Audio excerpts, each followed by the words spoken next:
The purpose of this particular recording is so that way anyone who does not have the capacity to read the SEC full paper against HEX, well, sit down, enjoy, and listen. In the United States District Court for the Eastern District of New York, the Securities and Exchange Commission, plaintiff, versus Richard J. Schuler, aka Richard Hart, HEX, PulseChain, and PulseX. Civil action number is 123CV5749. And now they do demand that there's a jury trial. The complaint, the plaintiff, Security and Exchange Commission, or the Commission, or SEC, alleges, and here's the summary, that Richard Schuler, also known as Richard Hart, is an American-born internet marketer, content creator, and serial entrepreneur living in Finland. Hart operates through 3 unincorporated alter ego entities, HEX, PulseChain, and PulseX. Beginning in December 2019 and continuing for at least the next 3 years, Hart raised more than $1 billion in the unregistered offer and sale of the crypto asset securities to retail investors in the U.S. and abroad. Hart engaged in 3 separate offerings, HEX, PulseChain, PulseX, and I will post at the nest for anyone who is going to be here for the next couple hours, or however long it takes to read this, to be able to go back and read it. So if you want to, look in the comments below and you will find the link. So, as we're going to continue. Hart continually touted these investments as a pathway to grandiose wealth for investors, claiming that HEX, for example, was built to be the highest appreciating asset that has ever existed in the history of man. Hart hired and directed developers to build and maintain the software framework to support HEX, PulseChain, and PulseX. Although Hart claimed these investments were for vague purposes of supporting free speech, he did not disclose that he used millions of dollars of PulseChain investor funds to buy luxury goods for himself. I'm actually going to stop right here. I don't believe, if they're going to include HEX in this last part, that was part of supporting free speech. Hart, HEX, PulseChain, and PulseX violated the federal securities law through the unregistered offer and sale of securities. Additionally, through the misappropriation of investor assets, Hart and PulseChain defrauded their investors. Also, if you hear me type at some point while I'm reading this, later I'll end up going back and making some of this commentary that might take a little bit too long and diverge away. So if you hear that, that's kind of what that is.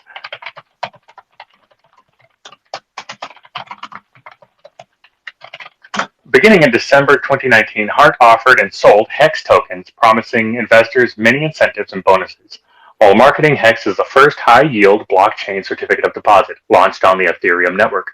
Additionally, Hart touted a HEX feature that he developed and dubbed staking, which he described as allowing HEX investors to lock up their HEX tokens for a designated period of time in return for additional HEX tokens at the end of their lockup period. Hart claimed that investors who participated in the so-called staking of HEX tokens could earn an average of 38% annual return in the form of additional HEX tokens. Between December 2019 and November 2020, Hart, via the HEX public wallet address, accepted more than 2.3 million Ether, or ETH, punitively from investors worth more than $678 million at the time of deposits. In exchange for their investment, Hart issued HEX tokens to investors. It appears that 94 to 97% of these ETH deposits, however, were recycling transactions directed by Hart or other insiders, which enabled Hart or other insiders to gain control of a large number of HEX tokens while creating the false impression of significant trading and organic demand for HEX tokens. Between July 2021 and April 2022, Hart conducted additional unregistered offerings of investments he developed called PulseChain, offering PLS tokens, and PulseX, offering PLSX tokens. For both the PulseChain and PulseX offering, Hart urged investors to invest by depositing their crypto assets to the PulseChain and PulseX public wallet addresses in exchange for a promise to deliver Pulse and PulseX tokens in the future. Okay, well, both of those are going to be incorrect. As far as I know, you were never sending money to the contract addresses. So when they're talking about the public address for PulseChain, PulseX, and HEX, I believe here they're talking about the contract addresses. And so they're assuming that people were sending money to these addresses so that way they could receive funds. Investors invested more than $354 million by depositing their crypto assets to the PulseChain public wallet address in exchange for the promise of future delivery of PLS tokens.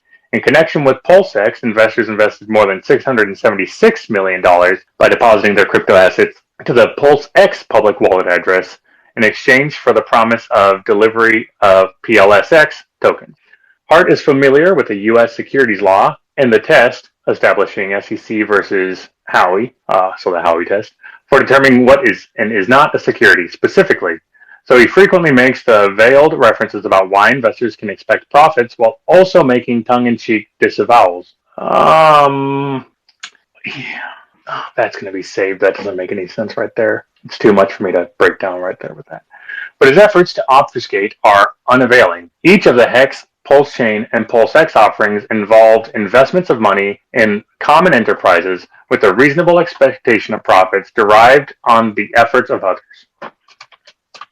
Accordingly, the Hex... hold on a second. That doesn't make any sense either. We will add that to our list of things that they need to talk about.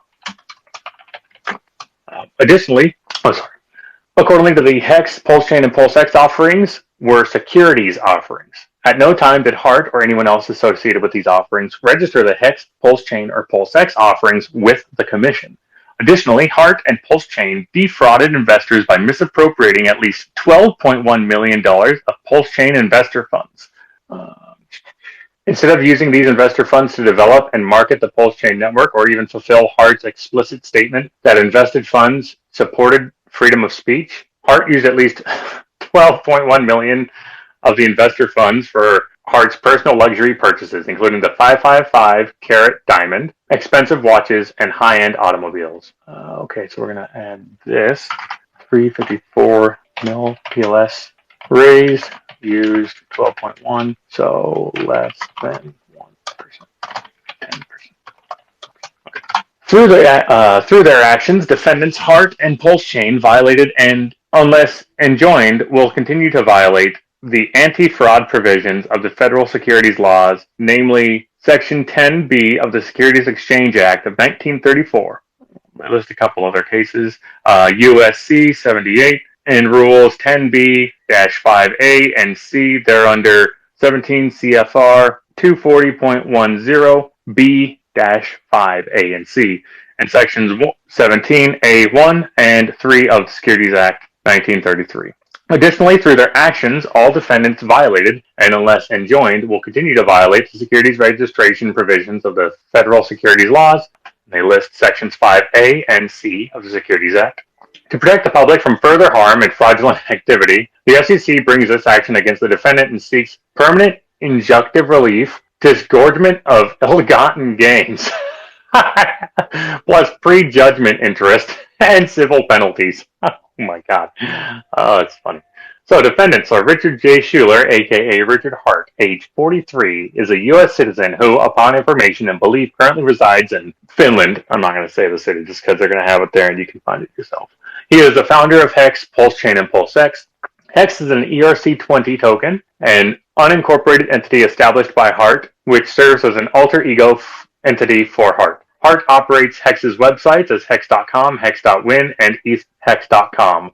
Offerings for and sales of Hex or Hex tokens have not been registered with the Commission. PulseChain purports to be an Ethereum fork and a Layer 1 blockchain that Hart released on May 12th, 2023. PulseChain is an unincorporated entity established by Hart that serves as an alter ego entity for Hart. Hart operates PulseChain's website at pulsechain.com. PLS, the native token for PulseChain, offerings for and sales of PulseChain and Pulse tokens have not been registered with the Commission. PulseX is a self-described decentralized protocol on the Ethereum blockchain that Hart developed to serve as PulseChain's so-called decentralized crypto asset trading platform through the fork of the Uniswap platform. Rather than employing a traditional order book and matching engine to execute orders for securities, Uniswap's core feature is an automated market maker, a smart contract on the Ethereum blockchain that allows liquidity providers to pool assets for sale and allows people to purchase those assets from the pools. Hart deployed PLSX on May 12, 2023. PulseX is an unincorporated entity established by Hart that serves as an alter ego entity for Hart. Hart also operates a website for PulseX at pulsex.com. PulseX, or PLSX, is a native token for PulseX. Offerings for and sales of PulseX and PLSX tokens have not been registered with the Commission. Jurisdiction and venue. The Commission brings this action pursuant to authority conferred upon it by Sections 20B and D of the Securities Act and 21C. 21C, or is that E? That's E of the Securities Act. 78U, D, C, and 78AA. In connection with the conduct described in this complaint, defendants directly or indirectly made use of the mails or the means or instruments of transportation or communication in interstate commerce, including but not limited to email, wiring of funds, and use of brokerage accounts. In connection with the conduct described, mails or the means of instruments of transportation or communication in interstate commerce. I'm assuming this part is talking about hex postcards. That's kind of what that sounds like right there. We're going to add that later and bring this back. Okay, venue is proper in this district because many of the crypto asset transactions described herein took place on Uniswap, a so-called decentralized crypto asset trading platform whose developers are headquartered in Brooklyn. Huh, I didn't know that. Hart specifically designed PulseX as a fork of Uniswap. Additionally, at least one investor of PulseChain and PulseX resides in this district. How do they know that? I'm going to save that because that is interesting. I mean, unless they're assuming that Uniswap people are from Brooklyn. So here are the factual allegations. For Hart, Richard Hart was born Richard J. Schuler and raised in Florida. Hart is an internet marketer and prolific content creator who claims to have founded and managed several successful internet startups, including a business he claims employed 150 people and had $60 million in annual sales. Hex. A. Hart's development and promotion of Hex. Hart is the founder and creator of Hex and the Hex token, a crypto asset security he designed to operate on the Ethereum network. Hart has often touted Hex as the first high-yield blockchain certificate of deposit. Hart first marketed Hex to public investors at a crypto finance live conference in November 2018, more than a year before his first sales of Hex tokens. Hart was a sole promoter of Hex and appeared on several online platforms to promote it before he launched a offering of Hex tokens. On several online platforms. He went on YouTube. Okay. Hart promoted Hex, the contract code, various incentive and referral bonuses, and Hex's so-called staking feature across multiple online and social media platforms, but particularly in YouTube live stream videos. Oh, there we go. Hart continued to market Hex throughout 2019 and during his offer and sale of Hex tokens, which commenced on or about December 3rd, 2019, and continued through at least November 19th, 2020, the Hex offering. Was it November 19th, big payday? No, 19, 2020, Hex offering. Okay. Investors reasonably expected to derive profits from Hex tokens. Hex investors could derive increased value by holding their Hex tokens and waiting for them to appreciate based on principles of supply and demand, or by trading them. But Hart designed Hex so that tokens had an additional benefit, a so-called staking option, that would allow investors to lock up their Hex tokens in order to receive additional Hex tokens in the future, depending on a number of factors, including the duration of the token holder's so-called stake. Hex's so-called staking mechanism does not involve validating transactions on a blockchain. On the Hex.com website, Hart had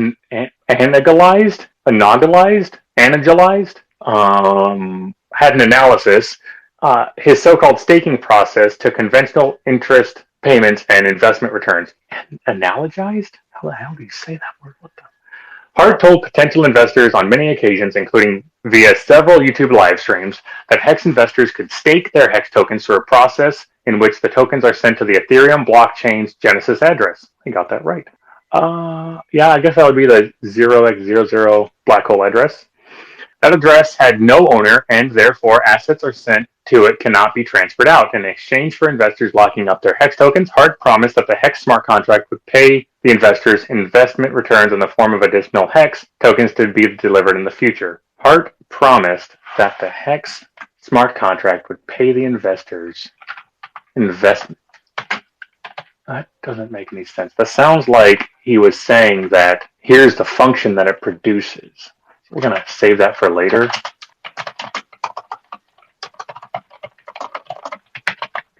Hart has repeatedly explained, including during a YouTube live stream interview in December 2019, that the purpose of this form of purported staking was to incentivize investors to lock up their HEX tokens, which reduce the number of HEX tokens in circulation to drive up their price. Yeah. HEX and Hart repeatedly advertised, including on Hex.com, social media, and in interviews, that investors would receive an average investment return of 38% in exchange for so-called staking their HEX tokens. Hart explained that this self-described staking protocol benefited all holders of HEX tokens by increasing the token's price based on supply and demand principles. By increasing the token's price. I'll have to look that up on hexsearch.io. I'm pretty sure that he didn't say it like that. Hart emphasized that investors would profit from HEX tokens. Hart has repeatedly made statements on Hex.com and social media that HEX would lead potential investors to believe that they would profit from an investment in HEX. For example, Hart often promoted HEX on social media. Leading up to the HEX offering, Hart touted on a November 8th, 2019 YouTube livestream that if you want to get rich, HEX is built for that. A refrain he would repeat many times. Well, yeah, he did say that, I'm sure.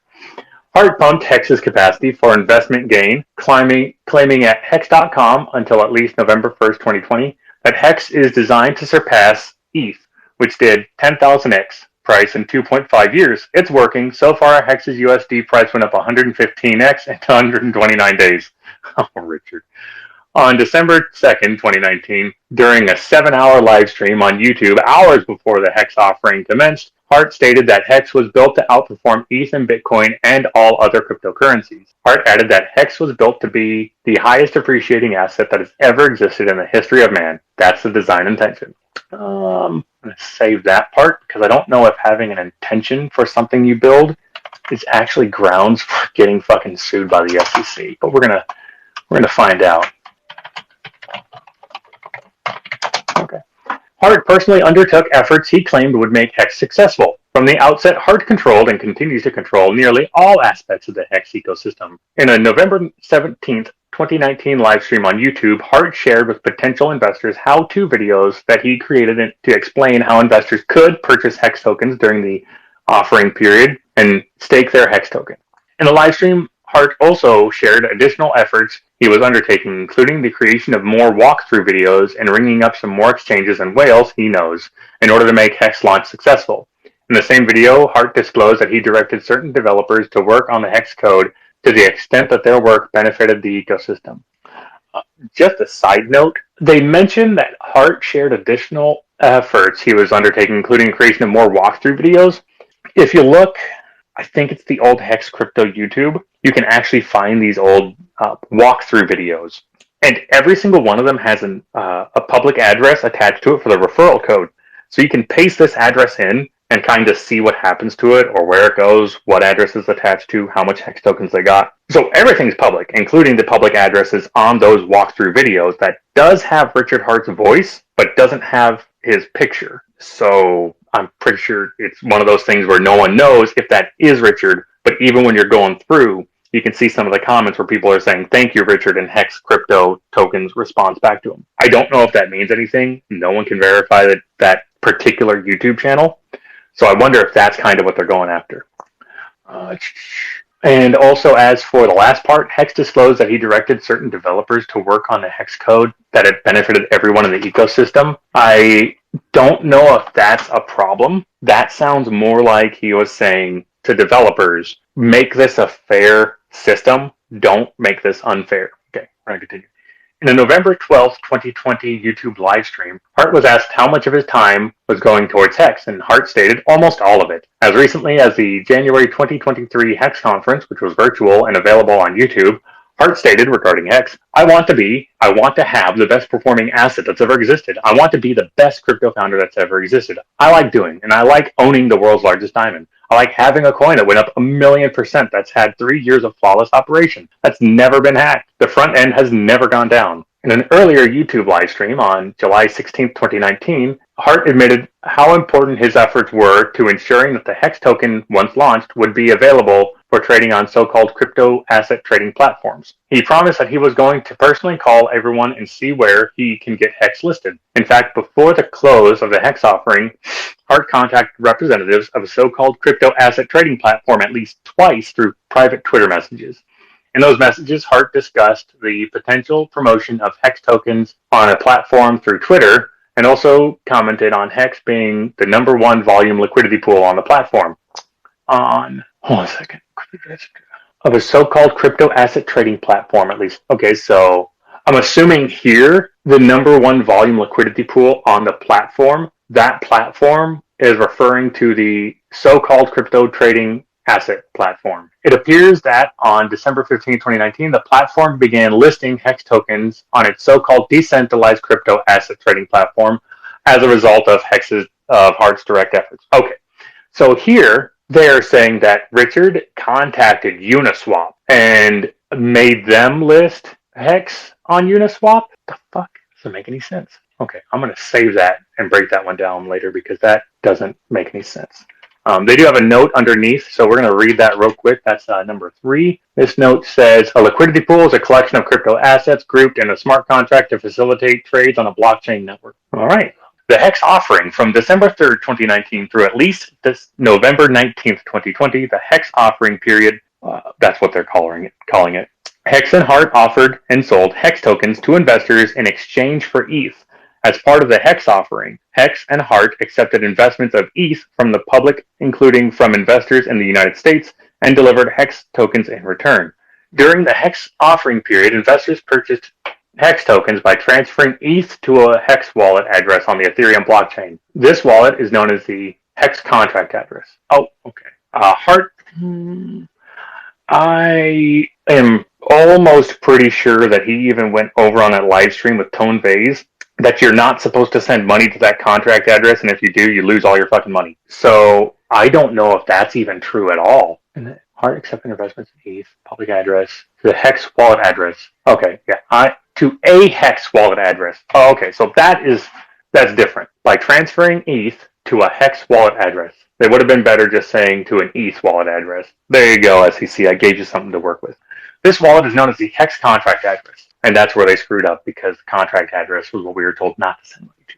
Hart provided the HEX CA to developers so that it would be programmed into the HEX's contract code. Hart provided the HEX contract address to developers so that it would be programmed into the HEX contract code. And initially, investors who wanted to obtain HEX tokens purchased them through an online portal called the Adoption Amplifier. Hart designed, controlled, and promoted the Adoption Amplifier to potential HEX investors, and Hart oversaw the development of HEX's code in its smart contract. Okay.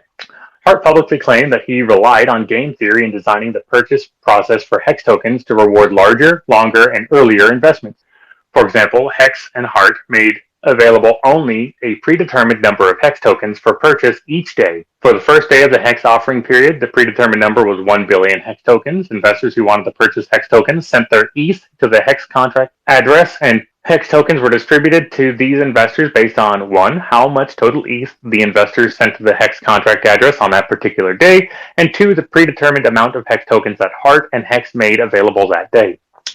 Hart designed incentives to generate investor interest. During the HEX offering period, Hart designed and implemented many incentives and bonuses to lure investors, including the promise of additional future HEX tokens.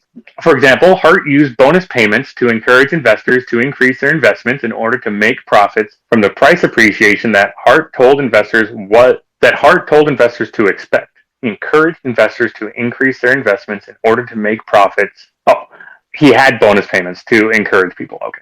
Hex.com promoted the Hex ecosystem and, at least through November 25, 2020, stated, Hex aligns incentives so the more people that participate, the better everyone does. Hart conducted 2 separate airdrops during the Hex offering period to generate additional investor interest by promoting Hex to the broader crypto asset market. Via these airdrops, Hart directed Hex developers to deposit Hex tokens into a large number of wallets that he identified as significant holders of Bitcoin, even though the people controlling these Bitcoin wallets had not requested Hex tokens. Hart orchestrated a similar airdrop on a later date to list the wallet address that Hart identified as a large holders of ETH. If those wallet holders accepted the airdrop Hex tokens from Hex, Hart required 90% of those tokens to be staked in the process described in more detail in the paragraphs below. I'm assuming the if those wallet holders includes Bitcoin and Ethereum wallet holders. They're not just saying the Ethereum wallet holders there. It's a little bit unclear. Hart pooled investors' funds. Hart conducted Hex offering worldwide via the internet with no with no restrictions on who could access the hex.com and hexwin websites. With no restrictions. Is he supposed to offer restrictions? During the hex offering, there were more than 2.3 million ETH deposits in the hex contract address, totaling approximately 1.3 million transactions. These transactions can be traced to at least 21,000 identifiable wallet addresses. Only 21,000 people? You know, back in 2021 in February, we had 26,000 stakers. Now we have 200,000. Interesting. Upon receipt of ETH from investors, Hex and Heart pooled these investors' crypto assets into the same wallet address, the Hex contract address. Hart specifically directed his developers to program the Hex code to create the pooling of crypto assets received from investors. Hart directed that Hex's code include a function that flushed or automatically transferred all these pooled investor crypto assets out of the Hex contract address to a separate private wallet address that Hart also provided to the Hex developers. This wallet address is referred to as the Hex flush address, which you can find this on Etherscan by putting in hex.win on Etherscan, and that is the entire flush address, so you can look through that whole history. Before he began selling Hex tokens, Hart provided his developers with both the Hex contract address and the Hex flush address and instructed them on the flow of invested funds out of the Hex contract address and into the flush address. It appears that Hart owns and controls both the Hex contract address and the Hex flush address. It appears. Okay. After the more than 2.3 million ETH was deposited to the Hex contract address and transferred to the Hex flush address, the ETH was subsequently sent on through a number of transactions, typically involving a series of intermediary addresses, to a so-called crypto asset trading platform. You know, I don't know why they're not saying Uniswap here. It sounds like they're trying to say a centralized exchange, but maybe they're not. Maybe that's just my misinterpretation. Then the ETH was sent back to the Hex contract address through another series of transactions involving intermediary addresses. Those are the daughter addresses. The analysis of these repetitive ETH transactions into the Hex contract address indicates that approximately 94 to 97% of the ETH deposited into the Hex contract address was recycled through the so-called crypto asset trading platform. So basically 94 to 97% of the ETH. Where's the ETH? Bought Hex, is what they're saying. This created the inaccurate appearance that there was significant organic demand for Hex tokens. The series of transactions and the use of intermediaries obscured that 94 to 97% of ETH deposits was directed from the Hex flush address back to the Hex CA as seemingly new investments by unrelated investors. Hex and Hart continued to promote and develop the ecosystem after the Hex offering. After the Hex offering concluded in 2020, Hart continued to engage in extensive marketing efforts and social media campaigns to promote Hex because Hex's success is and has been dependent on Hart's efforts and his maintenance of the Hex ecosystem and secondary market demand. After that last part just honestly seems like they're trying to get out of being able to say, well, if it wasn't Richard, then it doesn't matter because there's secondary market demand, and that's the other problem here. That seems weird. I'm going to save that and talk about this one in a second. Don't mind me. I'm going to write this here in a whole Word document. Okay. After the Hex offering concluded, Hex and Hart continued to make public statements extolling the value of Hex tokens. For example, Hex's website currently states, Hex has already done a 10,000x in under 2 years. The price of Hex appreciated faster than anything else. Hex's price went up 1.4,000x against Bitcoin and 361x against Ethereum. And Hex's primary design intention is price appreciation.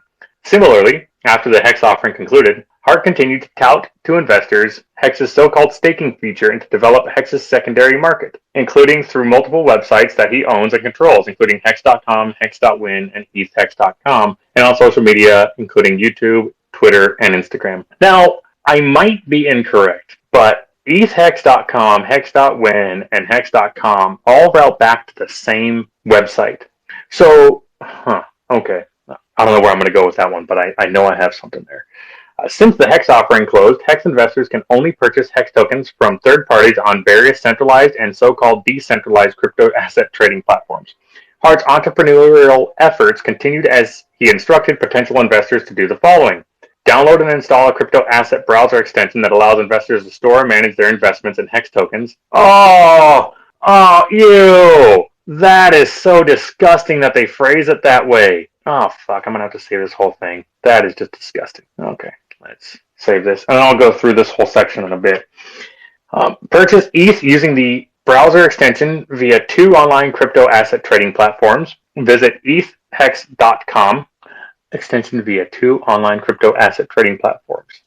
I think he's referencing purchasing Ethereum through a centralized exchange, sending it to your address, and then going to Uniswap or ETHEX to get your coins. The 2 online crypto asset trading platforms. Okay. Visit ethhex.com, a domain that Heart controls and pays for, where investors are further directed on how to exchange their ETH for HEX tokens sold by secondary market participants, and 4, stake their HEX tokens by visiting go.hex.com, which is discussed further below in 44 and 49 paragraphs.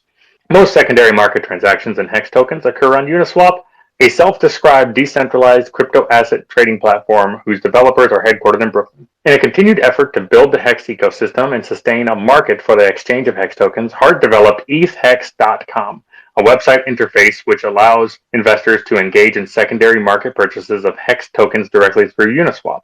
Secondary market purchases. What would a primary market purchase be? Let me mark that down. Okay.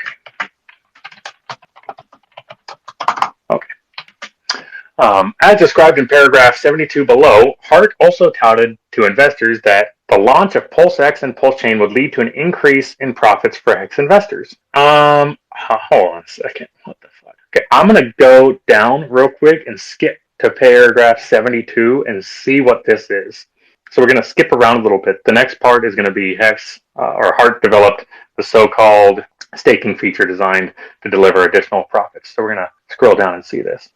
Paragraph 72. Okay, paragraph 72. Hart actively directed development efforts for both PulseChain and PulseX and paid a team of developers. Hart tied the launch of PulseX and PulseChain to an increased profits for HEX, PulseChain, and PulseX investors. Noted that the investments of HEX tokens during the PulseX offering removed hundreds of millions of dollars of HEX tokens from circulating supply, and as a result, the reduced supply of HEX tokens in circulation. Hart stated his purported belief that the price of HEX token would appreciate. And then further on, December 24th, 2021, Hart, I don't even think this is a word. Opined?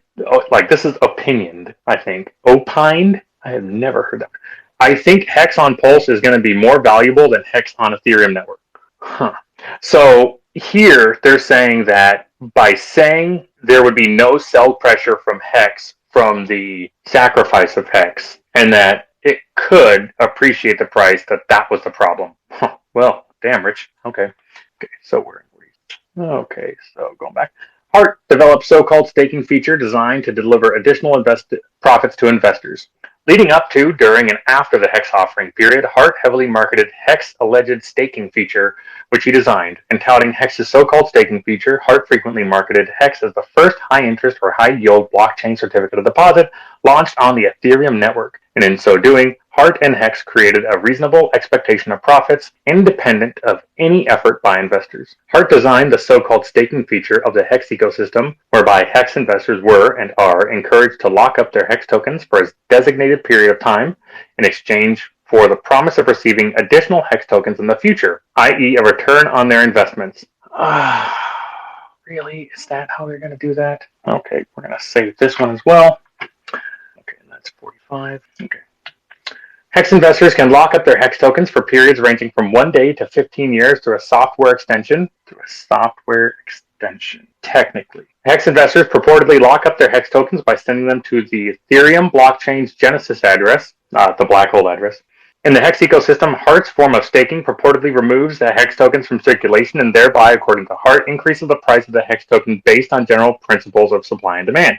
Based on several factors, including the length of time that the investor stakes their HEX tokens, Hart programmed the HEX smart contract to pay investors new HEX tokens, amounting to the number of tokens the investor staked plus accrued interest, calculated daily but not paid out until the end of the lockup period. Hart has repeatedly claimed that at Hex.com, in online interviews, and on Twitter that HEX stakers will receive an average annual return of 38% for their stake. Hart has claimed on YouTube, Twitter, and that approximately 10% of HEX token holders have staked their HEX tokens. I'm just saying, if all the dudes in Congress aren't reading this and go, wow, where can I get that 38%? Bro, During the Hex offering period, Hart also touted a rewards program called Big Payday. Okay, so Hex offering period is different than Big Payday. They're using Hex offering period as the entire Bitcoin free claim and the AA period. So anything between that time is the Hex offering period, and then Big Payday is Big Payday. In which he distributed unclaimed Hex tokens plus other types of bonuses at the close of the offering to investors who staked their Hex tokens. These unclaimed Hex tokens were distributed to stakers based on the length of their lockup period, with preference given to longer periods.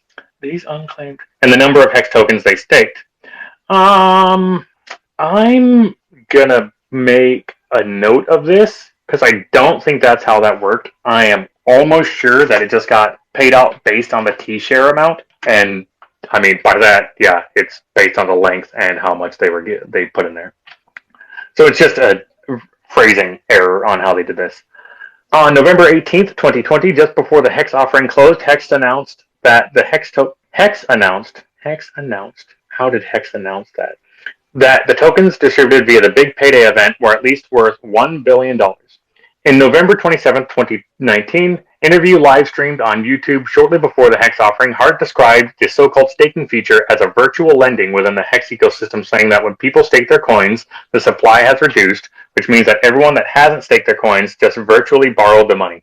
That everyone that hasn't staked their coins just virtually borrowed the money. And if you're holding an unstaked Hex, every time someone else stakes that your Hex that you can sell and trade for fiat, it goes up in value. Virtual.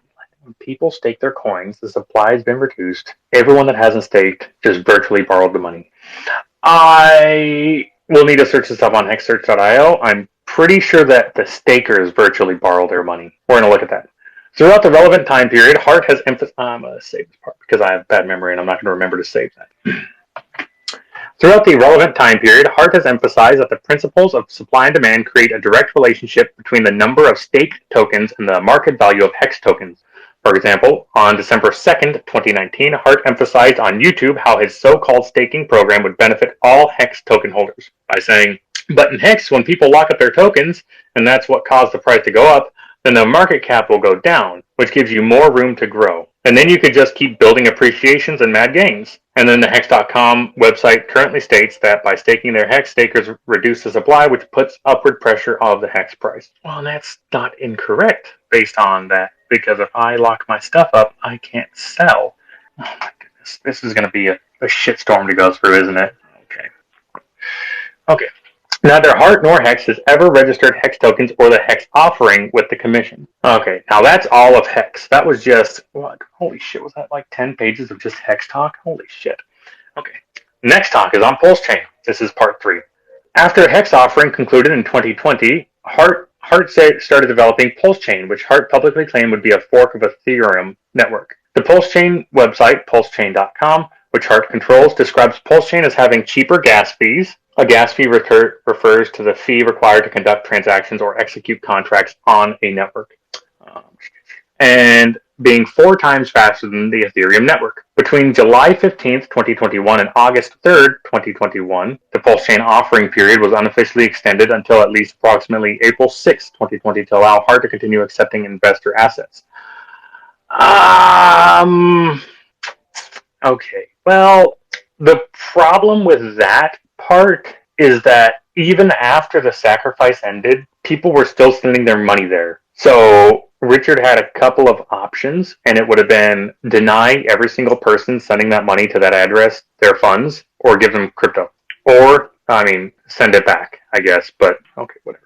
Hart orchestrated an offering to raise investor funds to develop Pulsechain. During the Pulsechain offering period, Hart and Pulsechain instructed investors to invest in Pulsechain by, as Hart called it, sacrificing or depositing various forms of crypto assets, including ETH and others, to Pulsechain sacrifice address, or the Pulsechain SA. There we go.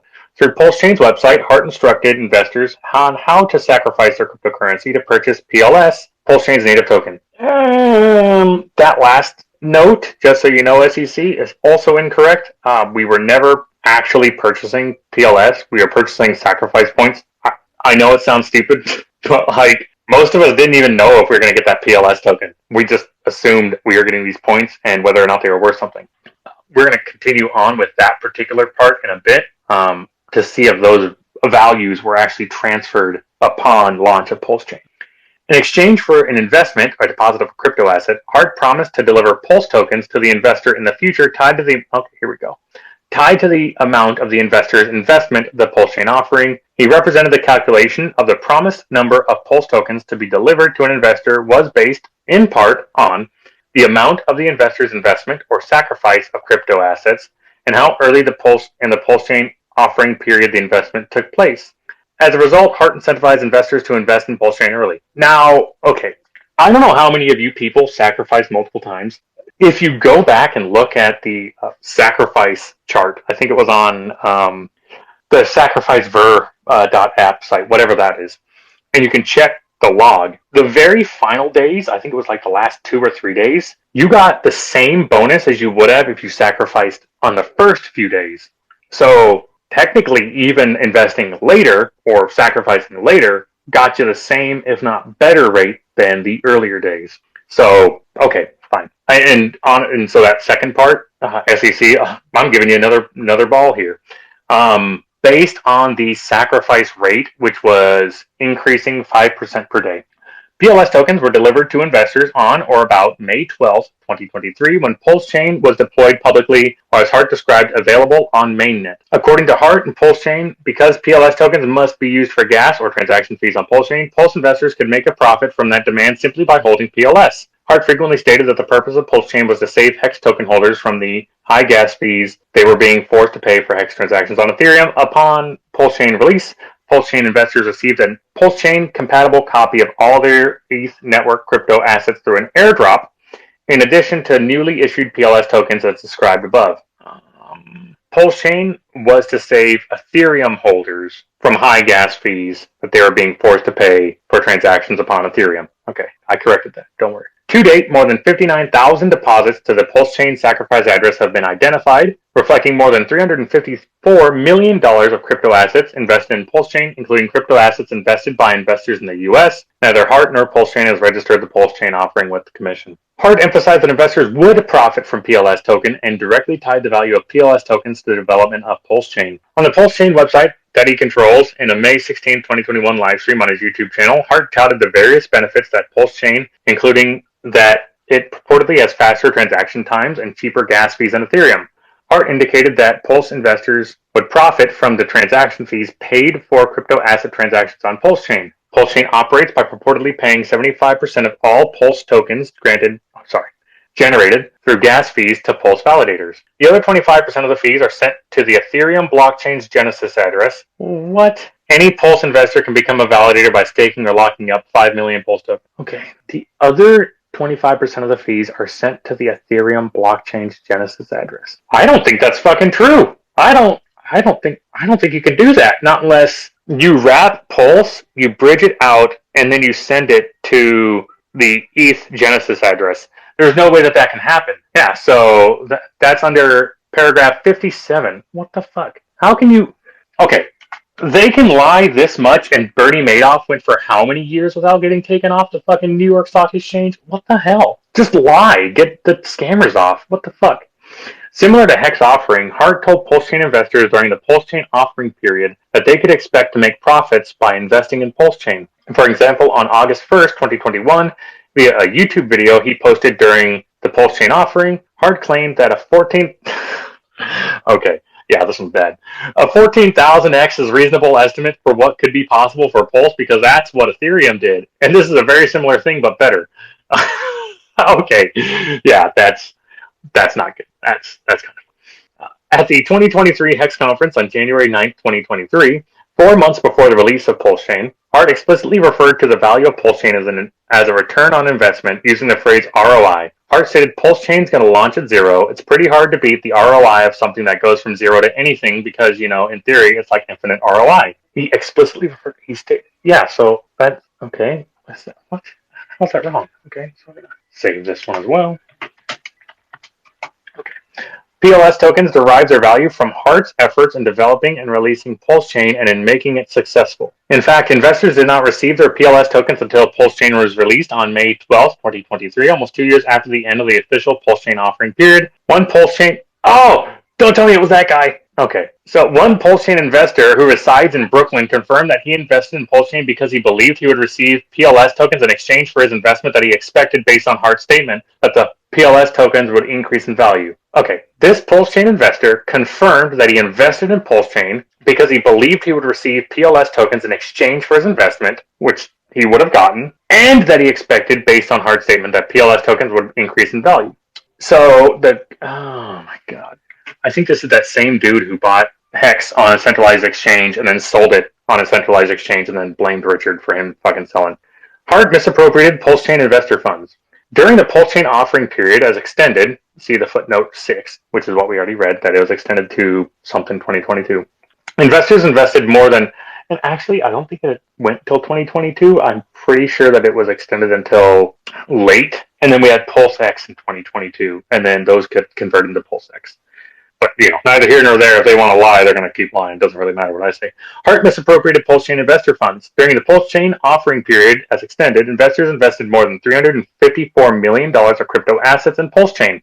Between July 15th, 2021 and March 3rd, 2022, however, it appears that Hart transferred or directed the transfer of approximately $217 million in Pulsechain offering proceeds consisting of various crypto assets, ETH, DAI, USDC, and Tether, from the Pulsechain sacrafice address to a privately held private wallet. On January 26, 2022, after the official closing of the Pulsechain offering, more than $26 million of Tether was transferred from a private wallet in 22 back and forth transactions, resulting in approximately $26 million in ETH being deposited into the private wallet. Next, it appears as if Hart transferred or directed the transfer of $26 million in ETH through a crypto asset exchange mixer that facilitates anonymous transactions by obfuscating their origin, destination, and counterparties, and then through at least 50 intermediary wallets before ending up on 3 purported crypto asset platforms.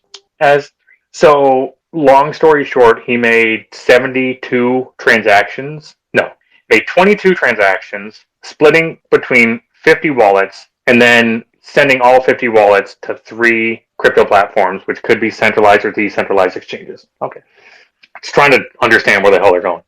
As discussed below in paragraph 62 and 63, which is coming up, it appears that Hart controlled and ultimately benefited in the form of luxury purchases from these transactions. Notably, Hart previously discussed his familiarity with the mixer in December 2nd, 2019 livestream video on YouTube and highlighted its purported anonymity predictions. Okay, so what? Okay, so right now, I'm wondering if that 217 million going to the private wallet, if that was all of that sacrafice address money being moved to the PulseX sacrafice address. And that would be March 3rd, 2022. And I think that's when the PulseX sacrafice ended, but I don't quite know. I'll have to get that time frame. All you other DGens can type in the comments below if you know that information. So we got on January 26th, after the official closing of Pulsechain offering, more than 26 million. Oh yeah, so we already read that.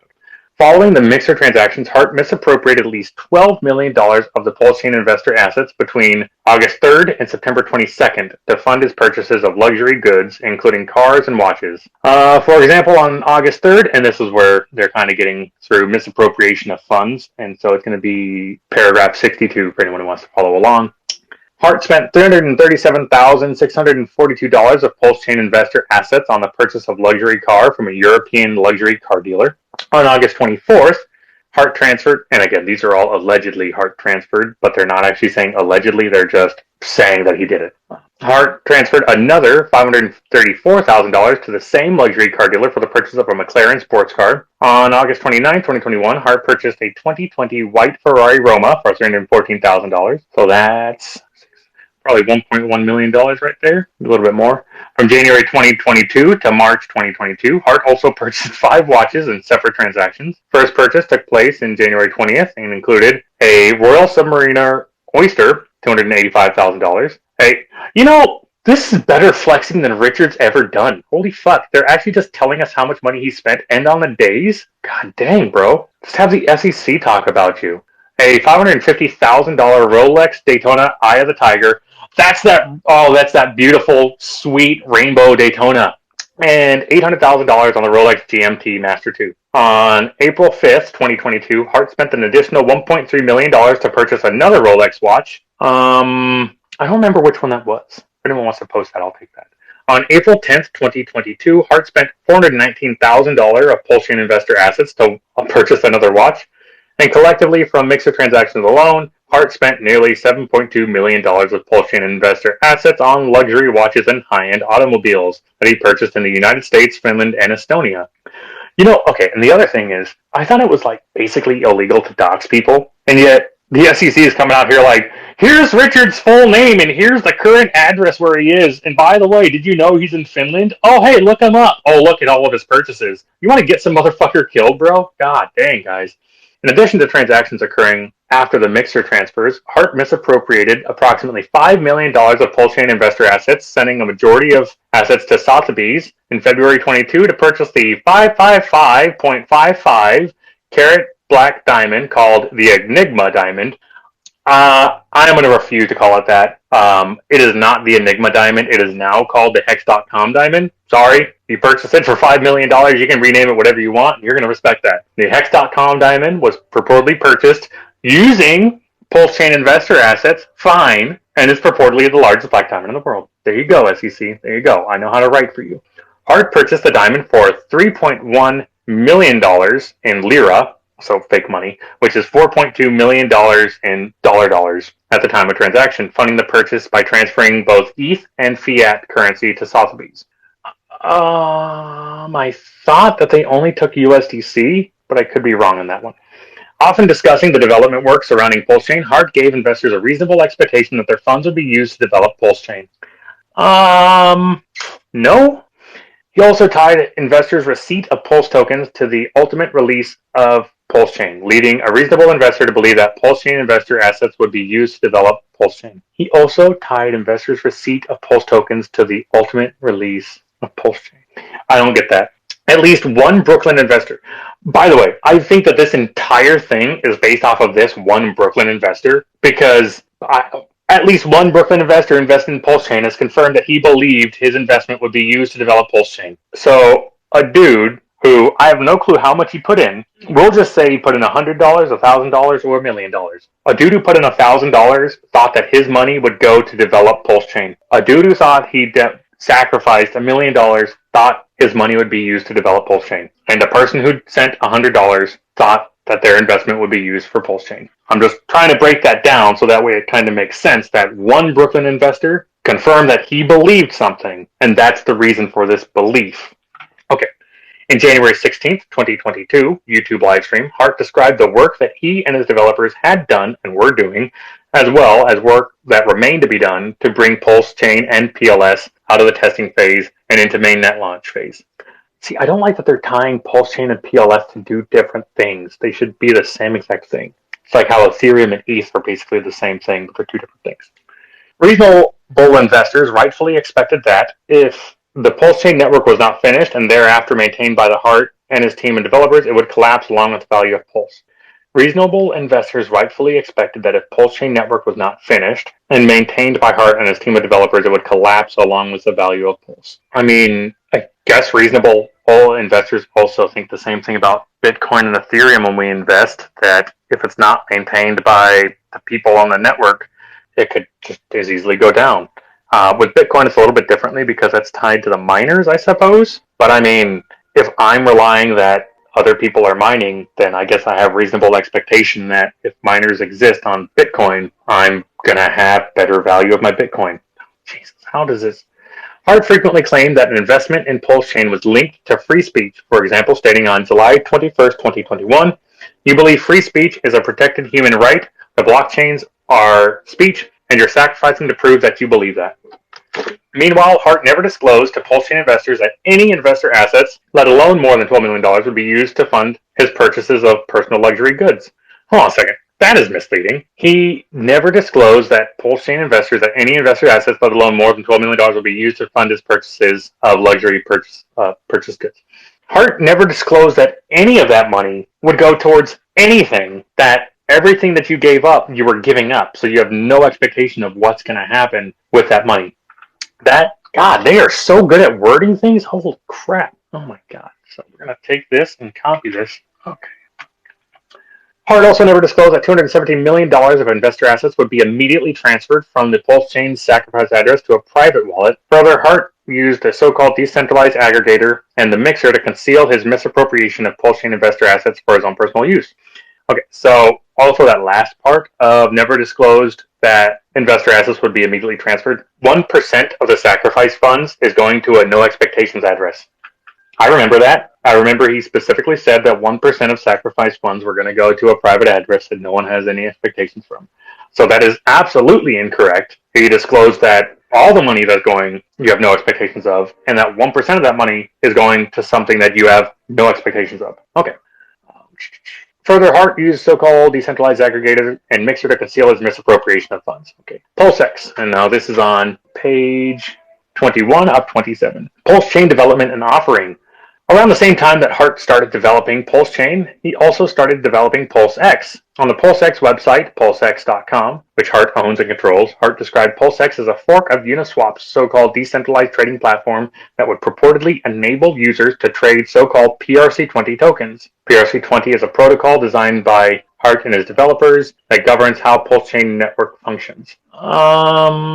That's not how they described an ERC20. Offered and sold for trading on PulseChain.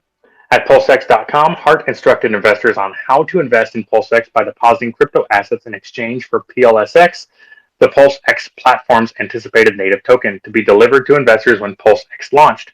Hart sold PulseX tokens to PulseX investors, including, I hate how they use words like that, including US-based investors between December 29, 2021 and February 26, 2022. The offering period was unofficially extended until approximately April 6, 2022 to allow Hart to continue to accept investor funds. So I'm going to clarify real quick. When they say that we were sold PLS tokens to investors, that's incorrect. If we were sold tokens and we never got them, then that would be misappropriation of funds, but we were never sold PulseX tokens. So God, their phrasing is so bad. If anything, this is going to be how they lose the freaking case because they don't have the proper terminology here. And semantics is actually what this is all based on, I guess.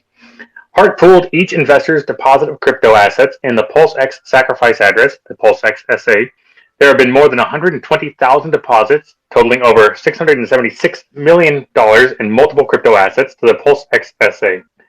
This amount excludes any deposits of HEX tokens to the PulseX SA. Why? Oh, they're not using the deposits of HEX tokens because they think they were held by HEX insiders. So they don't want any of that included in the sacrifice amount. Weird.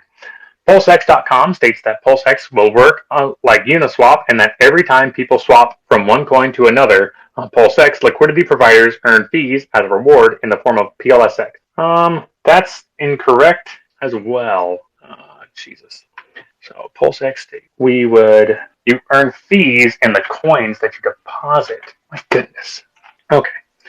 On or about May 12, 2023, Hart deployed PulseX and investors received their PLSX tokens. Okay, now we're almost to the end. We're on page 22 of 27. Hart emphasized that investors would profit from PLSX tokens and directly tied their value to the development and success of PulseChain and PulseX. The PulseX website states that PulseX is designed to increase in value. During a January 23, 2022 live stream, Hart claimed that in PulseX, we have the coolest, highest liquidity automated market maker exchange. Earlier in 2021, Hart stated that he believed PLSX tokens would appreciate and that 10,000x in 2 years is well within the realm of possibility. On April 26, 2022, Hart told one prospective New York City investor via Telegram chat that PulseX is an exchange online where you can swap all kinds of coins on PulseChain. Now, I wonder if... See, now that's weird. And he claimed that 22% of the fees are used to buy and burn the PLSX token, so basically owning PLSX is similar to owning a part of the exchange. In the same chat, Hart provided the prospective New York investor with a step-by-step instruction on how to purchase crypto assets and how to transfer those to PLS or PulseChain and swap those tokens on PulseX. On April 26th, how did he... Hold on a second. In the same chat, he provided the prospective investor with a step-by-step instruction on how to purchase crypto assets, then how to transfer those to PulseChain and swap those on PulseX. I think they're talking about the testnet because there's no way to know how to transfer your money to Pulsechain and PulseX before it actually went live. And in 2022, we only had the test nets up. So by teaching someone how to use testnet, that is a problem. What the fuck? Okay. This is going to be the weirdest breakdown that I'm going to have after I read this and go over my thoughts on this, because I don't know what I think of this.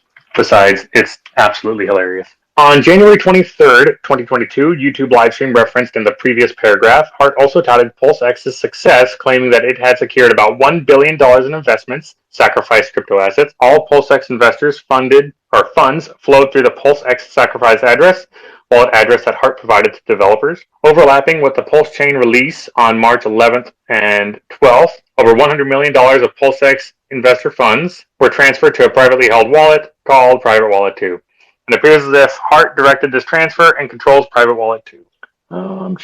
So 25% of the total crypto assets raised, excluding HEX tokens, were transferred, is what they said. So no HEX tokens, they're not including that in the sacrifice amount. Hart actively directed development efforts for both Pulsechain and PulseX and paid a team of developers. Hart tied the launch of PulseX and Pulsechain to an increase in profits for HEX, Pulsechain, and PulseX investors.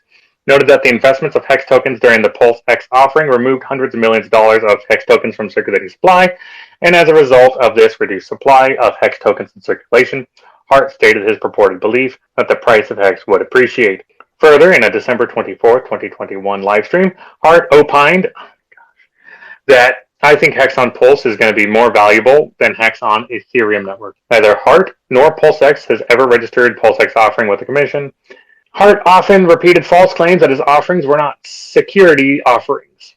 Although Hart frequently made superficial disclaimers about the status of his offerings under U.S. securities laws, the economic reality of those offerings and his promotions of the offerings were contrary to these disclaimers. In reality, as Hart has admitted, he sold HEX, Pulsechain, and PulseX as potential avenues to investor wealth. He sold HEX, Pulsechain, and PulseX as potential avenues to investor wealth, and the success of these endeavors were completely dependent on his efforts and or the efforts of others, and not on the investors themselves. Hold on a second. In reality, Hart admitted that he sold HEX, Pulsechain, and PulseX as potential avenues to investor wealth, and success of these endeavors were completely dependent on his efforts or the efforts of others, and not on the efforts of the investors themselves. Okay. The problem here is that they're linking HEX to Pulsechain, PulseX, and all of this. Okay. For example, on January 16th, 2022, Hart went through a list of incomplete tasks and development milestones that he and his developers needed to complete before PulseChain could be released. He also touted the development milestone he had already attained, including a months-long testing phase for features that had already been implemented in this testing space. Long testing phase for features that had... Okay. On October 8th, YouTube livestream, Hart commented in response to requests for updates on PulseChain PulseX launch. So you ain't getting any updates. It's done when it's done. Software is hard. The developers are working on it. And that's all there is to it. You gotta wait just like I'm waiting, except I don't cry and moan while I wait. Okay, that's solid. That's actually pretty accurate. Thank you. As of June 3rd, 2023, Hex's price was 0.008841, down from a high of 56 cents in September. PLS's price is... Oh, this is before... This is before you guys wrecked our price. 0.0001024 cents, down from a high of 0.003193. And PLSX's price is 0.0003112, down from a high of 0.000136. At present, PLS and PLSX are practically worthless, and X's value has dropped 98.4%. But you say, okay, hold on a second, SEC. You say practically worthless. We were given worthless tokens, so we're practically richer than we were before. That don't make no sense. What the hell? I was given $0 of money, and now I have more than $0 of money, and I can transact on the network. Oh my goodness. Okay. And I guess the max sacrificers, they're probably crying. But that's what it is. Okay, so claims for relief. Here's the end. Claims for relief. The first claim for relief: fraud in connection with the purchase or sale of a security, violation of Section 10B of the Exchange Act and Rules 10B and 5A and C thereunder, blah, blah, blah, blah, blah. That's a 17 CFR 240, 10B, 5A, and C. Plaintiff against defendants Hart and Pulsechain. Plaintiff realleges, the plaintiff being the SEC, and incorporates paragraphs 1 through 76 of this complaint by reference as if set forth verbatim in this claim. So, realleges and incorporates paragraphs. Basically, they're saying 1 through 76, we're putting that here again. These are all the problems. By engaging in the acts and conduct alleged herein, defendants Hart and Pulsechain have directly or indirectly, in connection with the purchase or sale of a security, by the use of any means or instrumentality of interstate commerce, or of the mails or of the facility of any national securities exchange, knowingly or with severe recklessness, employed a device, scheme, or artifice to defraud, and or engaged in an act, practice, or course of business which operated or would operate as fraud or deceit upon any person. Oh, no. Oh, second. That don't make no sense either. Okay. Man, we're going to have a lot to go through after I finish reading this. By reasoning of the foregoing, defendants Hart and Pulsechain violated, and unless enjoined, will continue to violate Section 10, blah, blah, blah, blah. Okay. Second claim for relief, fraud in the offer or sale of a security. So the first one was the first claim basically saying that it's a fraud in connection with the purchase or sales of a security. The second one is the fraud in the offer or sale of a security. Plaintiff realleges paragraph 1 through 76, and they're basically saying all those are the reasons why we are coming after Richard Hart. By engaging in the acts and conducted alleged herein, defendants Hart and Pulsechain, blah, blah. They have knowingly or severe recklessness employed a device, scheme, okay, knowingly, recklessly, negligently engaged in a transaction, practice, or course of business which operated or would operate as fraud or deceit upon the purchaser. By reasoning or foregoing, defendants Hart, yada, yada, they're going to continue to go bail. Okay, fine. The third claim for relief. And if I'm skipping past those, it's basically copy-paste. They're not really reading their own stuff. Security registration violations. Same section, 15 USC 77 CA, or EA, can't really read. Against all defendants. Plaintiff realleges 1 through 76 because they have nothing else to say. By engaging in the acts and conduct alleged herein, basically made use of the means or instruments of transportation or communication in interstate commerce, or of the mails to sell through the use or medium of any prospectus or otherwise securities as to which no registration statement was in effect, for the purpose or sale or delivery after sale carried or caused to be carried through the mails or the interstate commerce by means or instruments of transportation securities as to which no registration made use of means of instruments of transportation of communication in interstate commerce, or the mails offer to sell through medium any prospective securities which have no registration. What the fuck is the difference? The purpose of sale, the means, and did you just literally copy the same thing twice? Yeah, I think they copied the same thing twice in the same paragraph. Okay. There were no applicable exemptions from registration. By engaging in the conduct described above, defendants have violated, and unless enjoined will continue to violate, blah, blah, blah. Prayer for relief. Wherefore the Commission respectively requests that the Court enter a judgment permanently enjoin defendants Hart and Pulsechain from violating Section 17A, blah, blah. Permanently enjoin all defendants from violating, blah, blah. Permanently barring defendants from participating directly or indirectly in the purchase, offer, or sale of any crypto asset security. What? Oh my God, bros. Or engaging in the activities for purposes of inducing or attempting to induce purchase or offer or sale of any crypto assets securities by others. They want Richard to never be able to purchase crypto again or engage in any crypto thing ever again. Who the fuck? That is the wildest shit I've seen yet. Then how come Sam Bankman-Fried can keep doing his shit? Oh my fuck. Jeez. SEC, I've been trying to give you some... Okay, continue. Ordering Hart to disgorge jointly and severely with each of Hex, Pulsechain, and PulseX and all ill-gotten gains received as a result of the violations alleged herein, plus prejudgment interest in those amounts pursuant to the court's equitable powers. Basically, you pay a whole bunch of fucking money. Ordering the defendants to pay civil penalties. What penalties? Do we get the money? Actually, if he wants to pay penalties, and he wants to... Okay, let's copy that. That doesn't sound... Okay. Imposing such other or further relief as the court may deem just and proper. Cool, that's it. That's from Matthew J. Goldie. His email address, which is publicly on file, is guldem@sec.gov. Do not blow him up with garbage. Remain formal. Remain clear and concise. Do not be a dickhead. And if you want to be a dickhead, you can be a dickhead. But I would suggest not being a dickhead. His telephone number is 817-978-3821. And again, do not light him up by saying wildish shit, but this is all public information, and it is submitted on GitHub. Okay. And yeah, okay, cool. That's everything. So I'm going to allow 5 minutes of people coming up and asking questions. Oh, actually, no, I'm going to go over some of this and allow 5 minutes of people coming up to ask questions as well. And then I was going to shut this down, and then we can open up another space. So that way this is recorded. People don't have to sit through a couple hours and then get a whole bunch of information that they don't need. So I'm going to go through some of the information. If you want, throw up a request to come up here and speak, and let's try to figure out this stuff. So what I kind of wrote down already, and it's 3 pages of stuff. No, it's 1. Okay.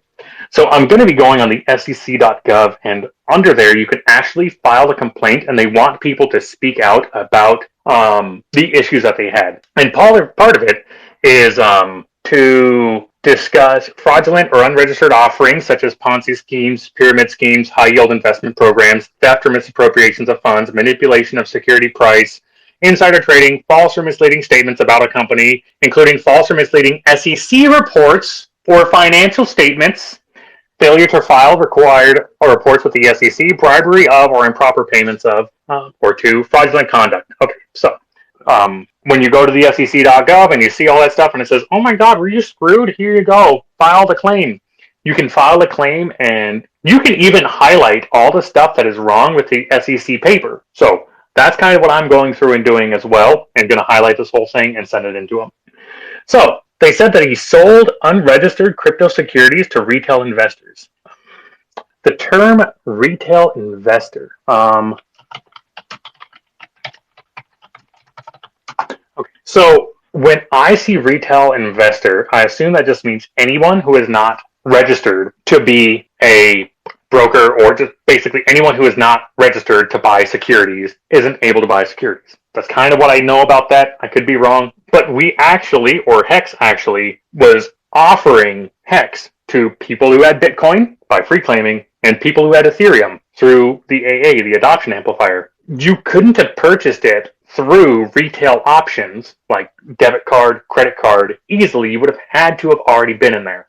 So I wonder if here they're using retail investors to encompass everything, including Bitcoin, Ethereum, and people in the stock market. So it can encompass everything, including what they call the Hex offering period and the Pulsechain offering period. So I think that that's why they're using the term retail investors, but that could be me just looking into it. And when they say misappropriation of funds, which is what this entire thing is based on, fraud and misappropriation of funds, my question here to the SEC would be, what is misappropriation of funds? If I'm running a way for you to get these coins and these tokens, and I tell you that all this money you have no expectations for, it is not yours anymore, you are giving it up, you aren't getting anything, this is not necessarily going to be used for Hex, it's not going to be used for Pulsechain, it's not going to be used for anything.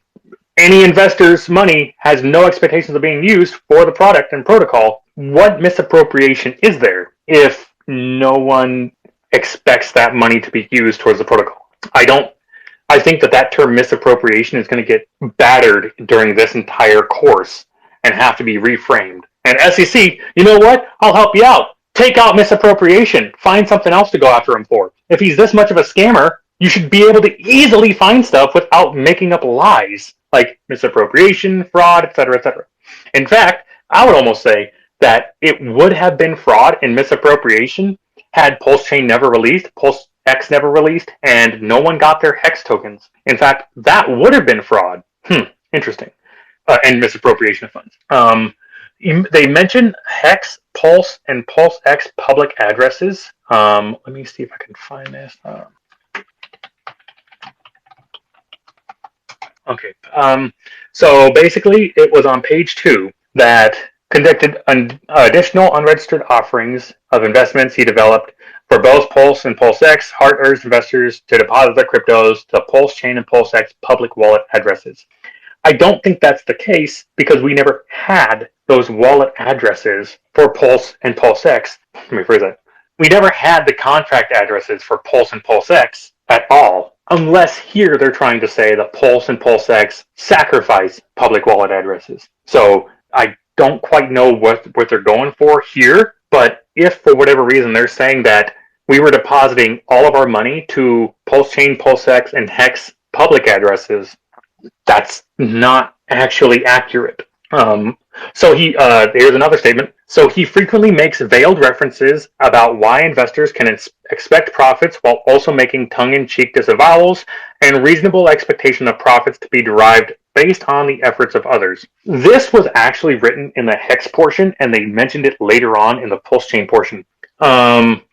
The only way that this is a reasonable expectation of profits off the efforts of others is if we were being told that, hey, the Hex developers are going to be doing this. And I wonder if they're extending that to him saying, look at all of these other community members that have built something. They have built all this. And because he's pointing to other people that have done work, you might be able to infer that you don't have to perform work because other people will. I don't think that they're going that route, though. I think they're actually trying to say that we derived our profits based on Richard Hart and the developers of Hex. Next, $354 million Pulse raised and used $12.1 million. That's less than 5%. So misappropriating 5% of funds. And this is without using the Hex total sacrificed. Personally, I don't know what the issue there is, unless their issue is that any amount of money was used out of that $354 million. Not even so if none of it moved, would this entire thing not have happened? I don't know. Let's see. In connection with the conduct described in this complaint, defendants directly or indirectly made use of the mails or the means or instruments of transportation or communication in interstate commerce. Okay. They've used this multiple times, and if anyone knows what this means, come up. Here's how I'm inferring it. It doesn't matter how you conduct an offering, whether it's through the mail, whether it's on a website, whether it's on YouTube. Any of these are interstate commerce. It's interstate. It goes between states. It goes between nations. It's interstate commerce.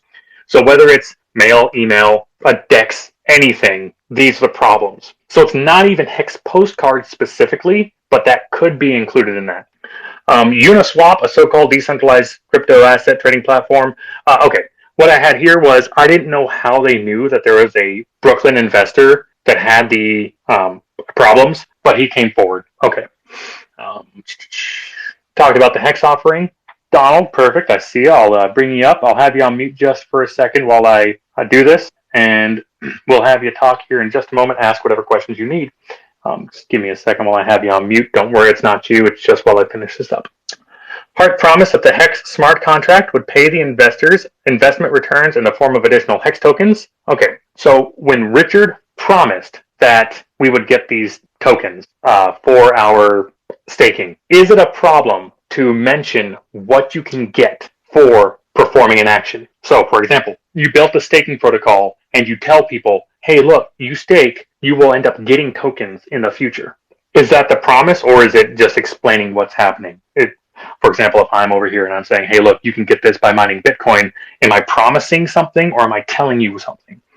Hex was built to be, and again, this might be semantics there. Hex was built to be the highest appreciating asset, and that's the design intention. Mentioning your intention, is that the problem here? That's what I'm wondering. Let's see. Hart disclosed that he directed certain developers to work on the Hex code to the extent that their work benefited the ecosystem. Talked about that before. I believe that means specifically that we were being told, hey, make sure that this doesn't benefit me or you or anyone else, that everyone can benefit the same way. Hart discussed the potential promotion of Hex tokens to the platforms through Twitter.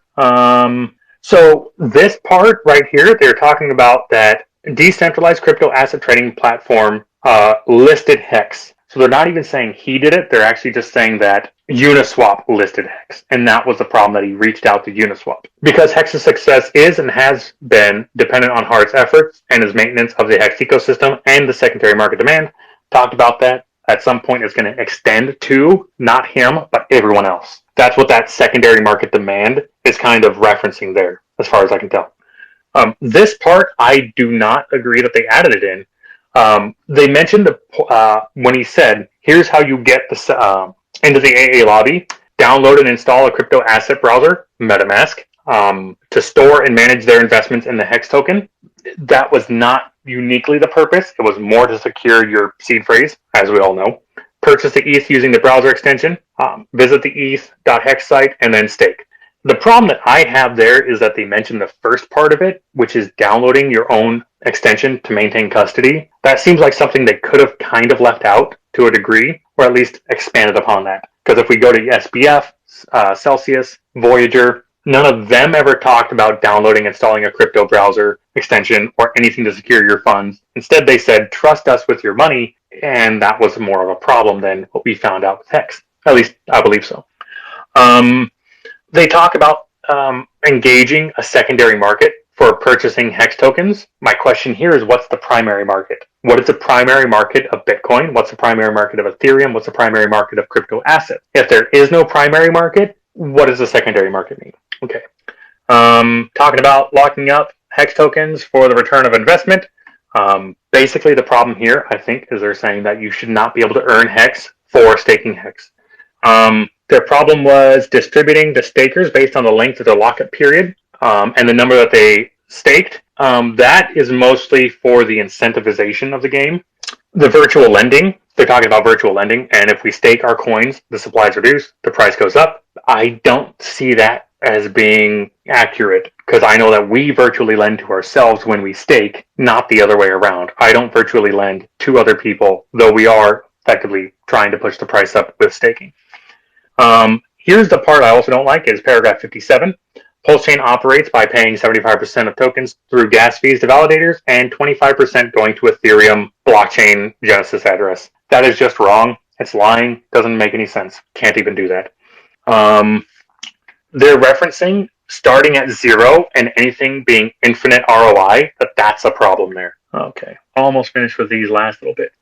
The Brooklyn guy said that he thought his investment into the Pulsechain Sacrafice would actually give him a return of investment, and that it would be used to actually create Pulsechain.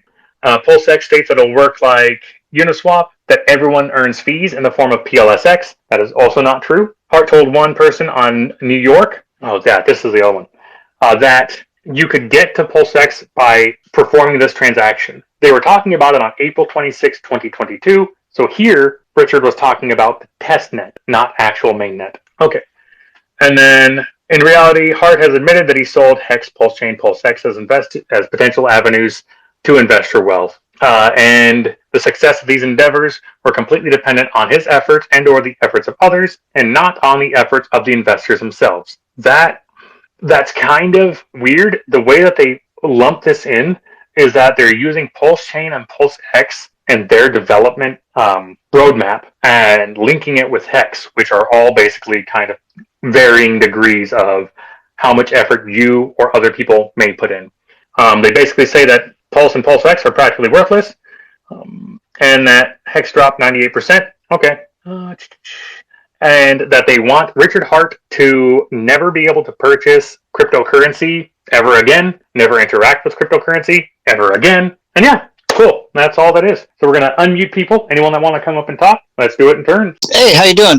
Thanks for taking the time to read all that. Some pretty funny content there. What comedy cartoon book were you reading out of? Yeah. How are you doing, Donald? Any questions for this? Yeah, I had a question. When you were talking about when you were talking about the difference between the platforms, whether it be Hex or Pulse or PulseX, why do you think that was all lumped into the same kind of like litigation? Because it seems like they could have broken that up. You know what I mean? It seems like it could have been broken up into separate entities, and that therefore could have been broken up into separate cases. Right. What I'm looking at here is that they're actually using Richard Hart, Hex, PulseChain, and PulseX interchangeably. They're not trying to distinguish any of them separately. They're basically saying that Hex, PulseX, and PulseChain are all Richard Hart. Yeah. Yeah. I mean, do you feel like, I mean, if this was to go through and the outcome was negative, do you think it'd be a good call for people to start finding other places to live? Because I've been living abroad for many years. I was born and raised in the United States, but I've been living abroad for many years. And when I look at this, I refer back to the what is it? The nomad. What's his name? He's got a YouTube channel where he's traveling around and he's always talking about these things. Nomad capitalist. Again, I have no opinion on that. I mean, if the SEC wants to do its thing, if for whatever reason other countries don't do anything about this and they keep it going on how it's going on, if you like investing in Hex and you don't want to have to go against the SEC or have any of these, might be worth it to kind of pursue those adventures. But otherwise, I can't really make those sort of statements for anybody. How do you feel yourself, though? What would you do if that was found to be the situation that you were faced with? I mean, I'm just going to keep doing what I'm doing right now. I mean, just keep throwing money towards things. I mean, half the time, I still get these calls from the people trying to offer car warranties. I keep getting letters through the mail for bank loans of 10 to 30% APR. I mean, I keep spending my money at things, so I'm just going to keep doing what I'm doing, and the tax man's going to get his money. It doesn't matter what happens. Now, the problem comes down to if they deem it as a security, are there implications for retail investors purchasing it? And if they lay out that anyone who purchases something like this, here's all these, I'm going to have to weigh the good with the bad, but I'm not going to just throw everything out just on this SEC talk right now. Yeah, bend over and yeah. Right. Parkway, what's up, man? What's up, Turtle? Yeah, it was interesting you reading on it. Unauthorized. Okay, so I just looked at the SEC's website, right? If you dare, let me know. You can just look up. What did I look up here? I looked up SEC versus Hex, and I took the first one, which is SEC Gov. Richard J. Schuler, aka Richard Hart, is the title that should show up, and then you go on it. And it says here, litigation release number, etc., July 31st, 2023. SEC charges Hex founder Richard Hart. So right there and then, they're not going with the legal name, with appropriating millions. Misappropriation. Misappropriating. So if you look up the meaning, the legal meaning of misappropriating, it says the following. In law, misappropriation may be defined as the unauthorized, improper, or unlawful use of funds. So that alone is a beautiful thing that the SEC keeps doing, using terminologies that they have no clue what they mean. And this is how they shoot themselves the whole time in their leg. Like you look at XRP, the whole time it was a dog chasing his own tail, right? And never coming to the conclusion that it's not security, and not listening to the majority, which is breaching the what do you call it? I think like democracy works that way, right? The vote of the majority. So and then again, you got to look at that the SEC is under question within the government now. They're looking to divide or add the SEC into a different organization so they work together, right? So they're not just by themselves, but there's also another entity within it in that new organization. So there are like two different, I guess, point of views when it comes to going at a subject. And I think this is just the last reserve that they have, where they think, okay, Hex has been called forever a scam coin. Let's just go after this. And if we win, we might save ourselves, right? Which is absolutely ridiculous. You probably know Crypto BitLaw. Yes, I love Crypto BitLaw. Yeah, he's a great guy, right? Were you there? Collectamind was there because he arranged everything. We were in Famous's space, and Alex was about to drop Hedron. And before that happened, Collectamind asked if it's okay if they run a cross-examination in the space, a live one. And we're super stoked. Nobody have ever seen anything like that live in person. So we're like, yeah, fucking hell yeah. And that's where I got to meet Crypto BitLaw. And I did ask, so he was cross-examining Alex. to his fullest extent, right, without no mercy. And Alex was very calm, collected, did give the appropriate answer at all times, it was an experience for everyone. What I'm trying to say is, so crypto bit law said, the law kicks in so they can arrest someone so that project would stop. That's the whole idea of taking someone out of the society, like taking someone out of anything, right? That's the idea, to stop that project or to stop whatever it's happening. In this case, it's an immutable contract for Hex, right? In regards of the sacrifice, and I heard that they are trying to hook these together and saying like, oh, he knew before he built Hex that he's going to build Pulsechain. This is pretty much how they try to paint the picture from what I heard, what you have read. And I mean, even if so, right, it was never promised to the consumer that this will happen. Even if, right, I'm not saying it did. I'm putting it as a possibility that if it had occurred. So you look at this and you're like, okay. So if Richard had planned to build Pulsechain at the same time when he was designing Hex, right, he never broke the news to anyone. Like, what type of a better deal than to invest in his first project that gives you access to all the rest, and you already know what to do? It's ridiculous. Like, yeah. So, and then you also have to look at it this way. How many times has the SEC been correct about things that they called out compared to the ones that were wrong? Sorry? 99.3% of their accuracy. Is inaccurate? No, is their accuracy. So they are 99.3% accurate. They have like better accuracy than most people.